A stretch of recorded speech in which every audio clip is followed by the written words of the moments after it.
Item ಯಾವುದೇ ಇರಲಿ try ಮಾಡಿ ಆಚಿ ಚಿಕನ್ ಮಸಾಲಾ. ವಿಧಾನಸಭೆಯ ಕಲಾಪದಲ್ಲಿ ಡಿಸಿಎಂ ಡಿಕೆಶಿ ಉತ್ತರ ಕೊಟ್ಟಿದ್ದಾರೆ. ಬೆಂಗಳೂರು ಅಭಿವೃದ್ಧಿಯ ಬಗ್ಗೆ ಡಿಸಿಎಂ ಡಿಕೆ ಶಿವಕುಮಾರ್ ಪ್ರಸ್ತಾಪವನ್ನ ಮಾಡಿದ್ದಾರೆ. ಬೆಂಗಳೂರು ನಗರದ ತೆರಿಗೆ ಸಂಗ್ರಹ ಸುಧಾರಣೆಯಾಗದೆ ಬೆಂಗಳೂರು ಜಗತ್ತಿನ 6ನೇ ದೊಡ್ಡ ಟೆಕ್ ಹಬ್ ನಗರ. 250 ಇಂಜಿನಿಯರಿಂಗ್, 70 ಮೆಡಿಕಲ್ ಕಾಲೇಜ್ಗಳಿವೆ. ಬೆಂಗಳೂರನ್ನ ಕಾಪಾಡಿಕೊಂಡು ಹೋಗುವಂಥದ್ದು ಅನಿವಾರ್ಯವಾಗಿದೆ. ನಾನು ನಗರಕ್ಕೆ ಏನಾದರೂ ಕೊಡುಗೆಯನ್ನ ಕೊಡಬೇಕು ಅಂತೀನಿ ಅಂತ ಹೇಳಿ ಡಿಸಿಎಂ ಡಿಕೆ ಶಿವಕುಮಾರ್ ಈ ರೀತಿಯಾಗಿ ಮಾತನಾಡಿದ್ದಾರೆ. ವಿಧಾನಸಭೆ ಕಲಾಪ ನಡೀತಾ ಇದ್ದು ಆ ಕಲಾಪದಲ್ಲಿ ಡಿಸಿಎಂ ಡಿಕೆಶಿ ಈ ರೀತಿಯಾದಂತಹ ಉತ್ತರವನ್ನ ಕೊಟ್ಟಿದ್ದಾರೆ. ಬಹಳ ಪ್ರಮುಖವಾಗಿ ಬೆಂಗಳೂರು ಅಭಿವೃದ್ಧಿಯ ಬಗ್ಗೆ ಪ್ರಸ್ತಾಪವನ್ನ ಮಾಡಿದ್ದಾರೆ. ಕಾಲೇಜು ಬೇರೆ ಕಾಲೇಜು, ಈಗ ನಮ್ಮ JSW ಮಹೇಂದ್ರ ಅವರೆಲ್ಲ ಹುಡುಗರುಗಳೆಲ್ಲ ಅವರೆಲ್ಲ ಮಕ್ಕಳುಗಳನ್ನೆಲ್ಲ ಬೆಂಗಳೂರಿಗೆ ಇಂಜಿನಿಯರಿಂಗ್ ಕಾಲೇಜ್ ಓದ್ತಾ ಇದ್ರು. ರಾಮಯ್ಯ ಕಾಲೇಜಲ್ಲಿ ನಮ್ಮ ಜಿಂದಾಲ್ ಇವತ್ತು ಏನು ದೊಡ್ಡ ಫ್ಯಾಕ್ಟ್ರಿ ಇದೆ, ದೇ ಸ್ಟಡಿಡ್ ಇಯರ್ 2 ವಾರ. ಇಲ್ಲಿ 250 ಇಂಜಿನಿಯರಿಂಗ್ ಕಾಲೇಜಸ್ ಇದೆ, 70 ಮೆಡಿಕಲ್ ಕಾಲೇಜ್.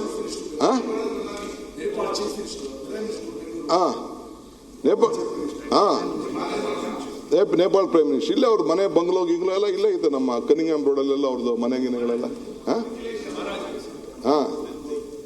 ಸೊ ಎಲ್ಲ ಇತ್ತು. 250 ಮೆಡಿಕಲ್ ಇದು ಇನ್ನು ಇಂಜಿನಿಯರಿಂಗ್ ಕಾಲೇಜಸ್ಸು, 70 ಮೆಡಿಕಲ್ ಕಾಲೇಜ್ ಇಡೀ ದೇಶದ ಎಲ್ಲೂ ಇಲ್ಲ.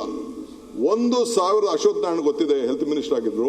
13,940 ಡಾಕ್ಟರ್ಸ್ನ ಪ್ರತಿ ವರ್ಷ ಕರ್ನಾಟಕ ರಾಜ್ಯದಲ್ಲಿ ಪ್ರೊಡ್ಯೂಸ್ ಮಾಡ್ತಾ ಇದ್ದೀವಿ. ಎಲ್ಲಿ ಹೋಗ್ತಾ ಇದ್ದಾರೆ ಅವರೆಲ್ಲ? The cream of this talent ಹೊರಗಡೆ ಹೋಗ್ತಾ ಇದೆ. ಅಮೆರಿಕ ಹೋಗ್ತಾ ಇದೆ, ಲಂಡನ್ ಹೋಗ್ತಾ ಇದೆ, ಆಸ್ಟ್ರೇಲಿಯಾ ಹೋಗ್ತಿದೆ, ಎಲ್ಲ ಹೋಗ್ತಾ ಇದೆ. ಇಲ್ಲೂ ಒಂದಷ್ಟು ಜನ 50-60% ಇಲ್ಲೂ ಉಳ್ಕೊಳ್ತಾ ಇದ್ದಾರೆ. ನೀವು ಯಾವುದೇ ಯೂನಿವರ್ಸಿಟಿಗೆ ಹೋಗಿ ಇಲ್ಲಿ ಓದಿರೋರೆ. ನಾನು ನೆದರ್ಲ್ಯಾಂಡ್ ಪ್ರೈಮ್ ಮಿನಿಸ್ಟರ್ ಬಂದಿದ್ರು ಹಿಂದೆ, ಯಾವಾಗ ಒಂದ್ಸತಿ ಪೋಲೆಂಡ್ ಪ್ರೈಮ್ ಮಿನಿಸ್ಟರ್ ಜೊತೆ ಗವರ್ನರ್ ಜೊತೆ ಒಂದು ಡಿನ್ನರ್ ಇತ್ತು. ಕೇಳಿದೆ what made you to Bangalore ಅಂತ. ಅವರು ಸಿಲಿಕಾನ್ ವ್ಯಾಲಿಗೆ ಹೋದ್ರಂತೆ.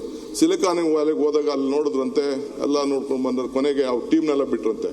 ಕೊನೆಗೆ 2ನೇ ದಿನಕ್ಕೆ 3ನೇ ದಿನಕ್ಕೆ ನೋಡಿದ್ರೆ 3ರಲ್ಲಿ 2 ಎಲ್ಲಿಯವರು ಅಂದ್ರೆ ಬೆಂಗಳೂರು ಅಂತ. ಸೊ ಯಾಕೆ ಅಲ್ಲಿ ಮಾಡೋದು ಅಂದ್ಬಿಟ್ಟು ಬಂದು ಇಲ್ಲಿ ವಿಪ್ರೋ ತಾವು ಇನ್ಫೋಸಿಸ್ ಜೊತೆ ಬೇರೆ ಜೊತೆ ಎಲ್ಲ ಬಂದು ಇಲ್ಲೇ ಬಿಸ್ನೆಸ್ ಮಾಡಿ ನಮಗೆ 40% ದುಡ್ಡು ಉಳಿತು ಅಂತ ಅವರು ಪ್ರೈಮ್ ಮಿನಿಸ್ಟರ್ ಹೇಳ್ತಾರೆ. ಹಂಗೆ ಇಲ್ಲಿ ನಮ್ಮ ಮಕ್ಕಳು they are very capable, very talented. ಅವ್ರು ಹೇಳ್ದಂಗೆ ಅವತ್ತಿನ ಕಾಲದಲ್ಲಿ ಇನ್ಕ್ಲೂಡಿಂಗ್ ಈಗ ಮೊನ್ನೆ ಜಡ್ಜಸ್ ಎಲ್ಲ ಇಲ್ಲಿಗೆ ಬಂದಿದ್ರು. ನ್ಯಾಷನಲ್ ಲಾ ಸ್ಕೂಲ್ ಇಲ್ಲೇ ಫಸ್ಟ್ ನ್ಯಾಷನಲ್ ಲಾ ಸ್ಕೂಲ್ ಆಯ್ತು. ಇಸ್ರೋ ಯಾಕೆ ಇಲ್ಲೇ ಆಯ್ತು? ಇಲ್ಲೇ ನಿಮಾನ್ಸ್ ಯಾಕಾಯ್ತು? ಇಲ್ಲೇ HMT ಯಾಕಾಯ್ತು? ಇಲ್ಲೇ ITI ಯಾಕಾಯ್ತು? ಬೇರೆಲ್ಲೂ ಒಂದೊಂದು ಪಾರ್ಟ್ ಇತ್ತು. ಬಟ್ ಇಲ್ಲಿ ಆವತ್ತಿನ ಕಾಲದಲ್ಲಿ ನಮ್ಮ ದಿನೇಶ್ ಅವರು ಹೇಳ್ದಂಗೆ the basic foundation of industrial revolution POCs ನಡೆದಿದ್ದು ಇಲ್ಲಿ. ಸೊ ಅದರಿಂದ ಇವತ್ತು ಬೆಂಗಳೂರೆಲ್ಲ ಬೆಳ್ಕೊಂಡು ಬಂದಿದೆ. ಇದನ್ನ ನಾವು ಕಾಪಾಡ್ಕೊಂಡು ಹೋಗ್ಬೇಕು ಅನ್ನೋದು ನನ್ನ ಆಸೆ ಅಷ್ಟೇ. ಇದನ್ನ ಏನಾದ್ರು ಮಾಡಿ ನಾವು ಕಾಪಾಡ್ಕೊಂಡು ಹೋಗ್ಬೇಕು ಅಂತ. ಅದಕ್ಕೆ ಈ ಟ್ರಾಫಿಕ್ ವಿಚಾರದಲ್ಲಿ ನಾನು ಆಲೋಚನೆ ಮಾಡಿ ಅವ್ರು ಹೇಳ್ದಂಗೆ ಫಸ್ಟು ನಮ್ದು ಬರೀ 8% ಮಾತ್ರ ನಮ್ಗೆ ರೋಡ್ನ ವೈಡ್ನಿಂಗ್ ಮಾಡಬೇಕು, ಒಡೆದಾಕ್ಬೇಕು. ಈಗ ಹೊಸ ಕಾಂಪನ್ಸೇಷನ್ ಬಂದ್ಬಿಡ್ತು 2013ನಲ್ಲಿ 1:2 ಕೊಡಬೇಕು.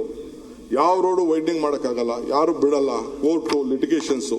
ಯಾವುದೇ ವಿಚಾರಕರಿಗೆ ಧೈರ್ಯವಾಗಿ ಒಂದು ನಿಮಿಷ ಪ್ಲೀಸ್, ಧೈರ್ಯವಾಗಿ ಏನಾದ್ರು ಒಂದು ತೀರ್ಮಾನ ತೆಗೆದುಕೊಳ್ಬೇಕು ಅಂತೇಳಿ ಈ ಪೆರಿಫೆರಲ್ ರಿಂಗ್ ರೋಡ್ಗೆ ಏನಾದ್ರು